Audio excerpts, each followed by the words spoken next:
Donc nous allons nous intéresser maintenant à, à la notion, si vous voulez, d'image et comment quelque part en fait on crée ces conteneurs. Donc en fait les conteneurs ici pour pouvoir lancer notre système, ben, du coup notre conteneur, notre environnement si vous voulez, comme si on avait une petite bécane en fait à notre disposition quelque part, un petit système d'exploitation. Ben, ce système d'exploitation va s'appuyer en fait sur ben, quelque part un peu une image. Alors l'image, c'est un peu comme si vous aviez un CD de Windows et que vous installiez ça en fait sur votre ordinateur. C'est le même principe, c'est une image. Et à partir de cette image, on va pouvoir créer en fait plein de containers qu'on va pouvoir paramétrer, affiner. Chaque conteneur, on va pouvoir lui installer les programmes à lui tout seul. Par exemple, dans celui-là, on pourrait installer, je sais pas, du Java, euh, voilà, en fait, du Java, Maven, patati patata.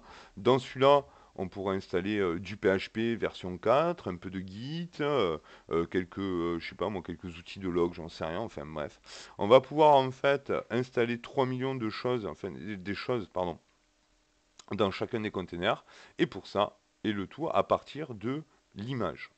Alors les images, on peut les trouver du coup ici sur ce qu'on appelle le Docker Hub ici. Et il nous suffit de chercher une image. Par exemple ici, tout simplement, on peut chercher une image d'un système d'exploitation complet, par exemple Ubuntu. Et donc, on va pouvoir trouver en fait une image Ubuntu qu'on va pouvoir télécharger.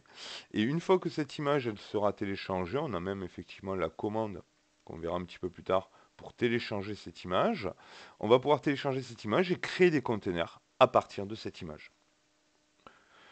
Comme vous pouvez le voir, on peut effectivement, par exemple, installer une image, en fait, télécharger une image qui contient directement préconfigurer un serveur web, du coup ici, ce qui est vachement pratique.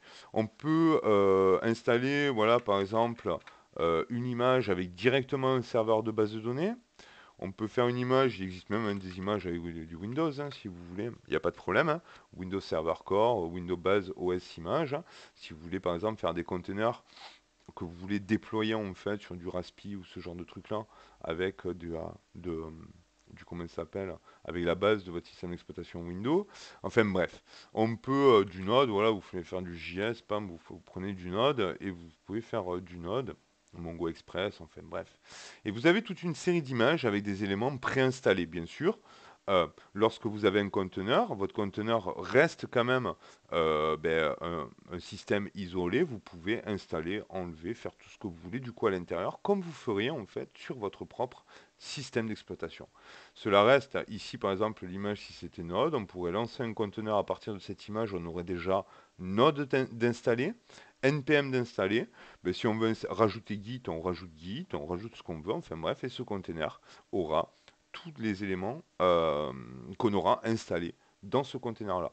Et évidemment, à partir d'une image, on peut créer autant de conteneurs que l'on veut. Évidemment, bon, pour les images, de manière générale, comme vous allez le voir, il y a une commande pour pouvoir télécharger les images. Et comme pour toute image, je vais donc en profiter pour donner un peu d'informations. On a la possibilité de définir, de pouvoir choisir le type d'image qu'on veut. Voilà, des différentes versions, des versions particulières, enfin bref, voilà. Donc on a la possibilité effectivement d'affiner ce que l'on veut, comme vous pouvez le voir ici. Cette image Current Alpine là, elle fait 38 mégas. Donc vous pouvez télécharger 38 mégas en fait de data, vous lancez un conteneur, voilà, vous avez un conteneur de 38 mégas. Une VM, elle prend à peu près, hein, si vous deviez lancer une VM avec Node et que si vous deviez lancer 5 ou 6 VM avec Node, du coup derrière, chaque VM va faire plusieurs gigas. Alors que là, voilà, il y a quelques mégas, quelques centaines de mégas selon les différentes images. Pour finir, sur Linux, sur Docker, pardon, vous avez en fait l'image de base, minimal Docker image basée dans Alpine Linux, ici. Donc vous avez la version Linux de base qu'on va retrouver dans toutes nos images. Donc si vous voulez fabriquer une image un peu custom, que vous pourrez voir un petit peu plus tard, du coup ici, Et ben du coup, vous pouvez vous appuyer sur cette image-là, partir de l'image Alpine, et d'ailleurs, vous allez trouver beaucoup d'images basées sur Alpine, quasiment toutes, hein, sont basées sur toutes celles que vous allez retrouver sur le Docker Hub, sont basées sur Alpine.